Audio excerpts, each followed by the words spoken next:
വഖഫുമായി ബന്ധപ്പെട്ട് മലപ്പുറത്ത് solidarity March സംഘടിപ്പിക്കുന്നു. അതിലേക്ക് മാർച്ചിൽ സംഘർഷമുണ്ട്.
വഖഫ് ബില്ലിനെതിരായ സോളിഡാരിറ്റി SIU കരിപ്പൂർ വിമാനത്താവള ഉപരോധ മാർച്ചിൽ സംഘർഷമുണ്ടായിരിക്കുന്നു. മുസ്ലിം വംശഹത്യയ്ക്ക് കളമൊരുക്കുന്ന വഖഫ് ഭേദഗതി നിയമം പിൻവലിക്കുക എന്ന ആവശ്യം ഉന്നയിച്ചാണ് ഉപരോധ സമരം.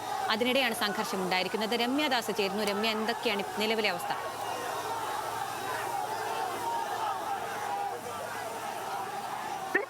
ദൃശ്യങ്ങളാണ് ഇപ്പോൾ നമ്മൾ കണ്ടുകൊണ്ടിരിക്കുന്നത്. 100ഓളം പ്രവർത്തകരാണ് എയർപോർട്ട് റോഡിൽ നിന്നും, അതായത് രണ്ട് ഭാഗത്തേക്കുള്ള ഒരു വഴി മാത്രമാണ് പ്രവർത്തകർക്ക് സമരം നയിക്കാൻ പോലീസ് ഇടം കൊടുത്തിരുന്നത്.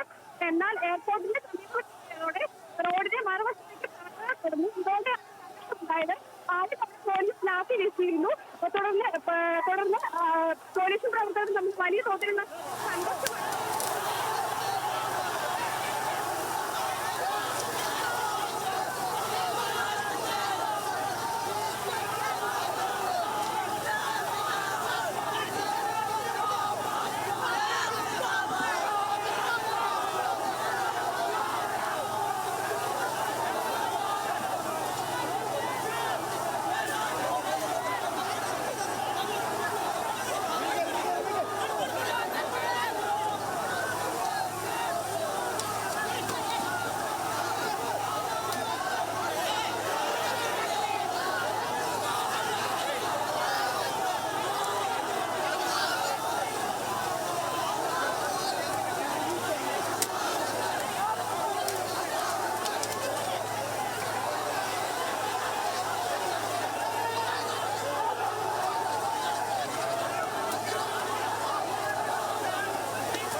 രമ്യ, പോലീസും പ്രവർത്തകരും തമ്മിലുള്ള ഏറ്റുമുട്ടൽ അതിരൂക്ഷമായാണ്. പോലീസ് ടിയർ ഗ്യാസ് ഉപയോഗിച്ചിരിക്കുന്നു, ജലപീരങ്കി പ്രയോഗിക്കുന്നു, പലർക്കും പരിക്കേറ്റിട്ടുണ്ട്. എന്താണ് ഈ സംഘർഷം തുടങ്ങാൻ സാഹചര്യമുണ്ടായത്? വിശദാംശങ്ങൾ. ഇതിന്റെ വഖഫ് ബോർഡ് നിയമത്തിനെതിരെയാണ് ഇത്തരത്തിലൊരു സോൾഡാറ്റിയുടെയും മൈസൂരിന്റെയും നേതൃത്വത്തിൽ ഇത്തരത്തിലൊരു കോഴിക്കോട് എയർപോർട്ട് ഉപരോധിച്ചുള്ള സമരം ഇന്ന് വൈകിട്ടോടുകൂടി ഉണ്ടാകുന്നത്. ഇതിൽ ക്രമസമാധാനപരമായിരുന്നു ആദ്യഘട്ടത്തിൽ സമരമാർഗം. എയർപോർട്ടിന് കുറച്ച് മുൻവശത്ത് വെച്ചാണ് ഇത്തരത്തിൽ പ്രവർത്തകരെല്ലാം ഒരുമിച്ച് കൂടി പ്രകടനവുമായി എയർപോർട്ടിലേക്ക് നീങ്ങുന്നത്. എന്നാൽ മറ്റു സാഹചര്യങ്ങൾ കൂടി കണക്കിലെടുത്ത് വൺ വേ ആയിട്ടാണ് സമരം നടത്താൻ പോലീസ് അനുവാദം നൽകിയിട്ടുണ്ടായിരുന്നത്. റോഡിന്റെ ഒരു വശം ഗതാഗത മാർഗത്തിനും മറ്റൊരു വശത്തേക്ക് ഇവർക്ക് സമരം നടത്താനുമുള്ള ഒരു അവസരം പോലീസ് നൽകിയിരുന്നു. എന്നാൽ എയർപോർട്ടിന് സമീപം എത്തിയതോടെ ഇവർ മറ്റു വശത്തേക്ക്, അതായത് ഗതാഗതത്തിനായി തുറന്നു കൊടുത്ത റോഡിലേക്ക് നീങ്ങുകയാണ് ഉണ്ടായത്. അവിടെ തുടർന്നാണ് ഇത്തരത്തിൽ ഈ സമരത്തിൽ കുറച്ചും കൂടി അക്രമാസക്തമാകുന്നതും സംഘർഷത്തിലേക്ക് ആവുന്നതും. കാരണം മറുവശത്തേക്ക് ഗതാഗതം നടത്താൻ നിർദ്ദേശിച്ച സ്ഥലത്തേക്ക് പ്രവർത്തകർ കടന്നതോടെ പോലീസ് ലാത്തി വീശി. ഇവിടെ തുടങ്ങിയാണ് സംഘർഷം ആരംഭിക്കുന്നത്. ആ ലാത്തി വീശിൽ തന്നെ നിരവധി പ്രവർത്തകർക്ക് പരിക്കേറ്റിരുന്നു, തലയ്ക്കുൾപ്പെടെ പരിക്കേറ്റിരുന്നു. എന്നിട്ടും വാശിയോടുകൂടി ഇവർ എയർപോർട്ടിനകത്തേക്ക്, അതായത് എയർപോർട്ട് റോഡിനകത്തേക്ക് വീണ്ടും പോകുന്ന സ്ഥിതിയാണ് ഉണ്ടായത്. അവിടെ എത്തിയതോടെ വൻ ബാരിക്കേഡ് ഉപയോഗിച്ചാണ് സമരക്കാരെ അവിടെ പോലീസ് തടഞ്ഞിരുന്നത്. കൂടാതെ തന്നെ അവിടെ എത്തിയതോടുകൂടി ബാരിക്കേഡ് പിടിച്ചു മാറ്റുന്നതിനും മറ്റുള്ള രീതിയിലേക്ക് സമരം കുറച്ചുകൂടി അക്രമാസക്തമായതോടെ പോലീസ് ആദ്യഘട്ടത്തിൽ ലാത്തി വീശി, പിന്നീട് ജലപീരങ്കി ഉപയോഗിച്ചു. തുടർന്ന് ടിയർ ഗ്യാസ് ഉൾപ്പെടെയുള്ള ഈ പ്രവർത്തകരെ പിരിച്ചുവിടാൻ പോലീസ് ഉപയോഗിച്ചിരുന്നെങ്കിലും പ്രവർത്തകർ ഒട്ടും തന്നെ മാറാതെ മുന്നോട്ട്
വിമാനത്താവള പൊതുയോഗത്തിൽ പങ്കെടുക്കുന്ന മുഴുവൻ സമര വളണ്ടിയർമാരും റോഡിൽ കുത്തിയിരിക്കണമെന്ന് ആവശ്യപ്പെടുകയാണ്.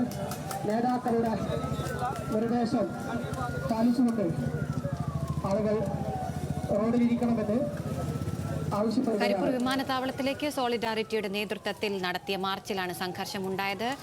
പ്രവർത്തകർ ദിശ മാറി സഞ്ചരിച്ചതിലൂടെയാണ് പ്രകോപനമുണ്ടായത്. പോലീസ് ടിയർ ഗ്യാസ് പ്രയോഗിച്ചു, ജലപീരങ്കി പ്രയോഗിച്ചു. നിരവധി പ്രവർത്തകർക്ക് പരിക്കേറ്റിട്ടുണ്ട്. മുസ്ലിം വംശഹത്യയ്ക്ക് കളമൊരുക്കുന്ന വഖഫ് ഭേദഗതി നിയമം പിൻവലിക്കുക എന്ന ആവശ്യം ഉന്നയിച്ചാണ് ഉപരോധ സമരം.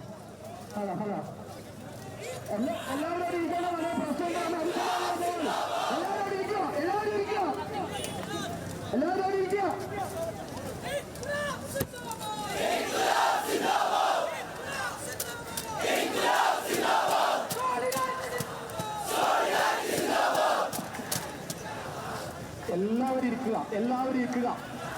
നമ്മൾ ഉപരോധമാണ്. എല്ലാവരും ഇരിക്കുക, എല്ലാവരും ഇരിക്കുക. നമ്മൾ വന്ന് പരിപാടിയിലേക്ക് പ്രവേശിക്കാൻ പോവുകയാണ്. നമ്മൾ മുദ്രാവാക്യം വിളിക്കും, ഇരുന്ന് വിളിക്കുക. എല്ലാവരും ഇരിക്കുക.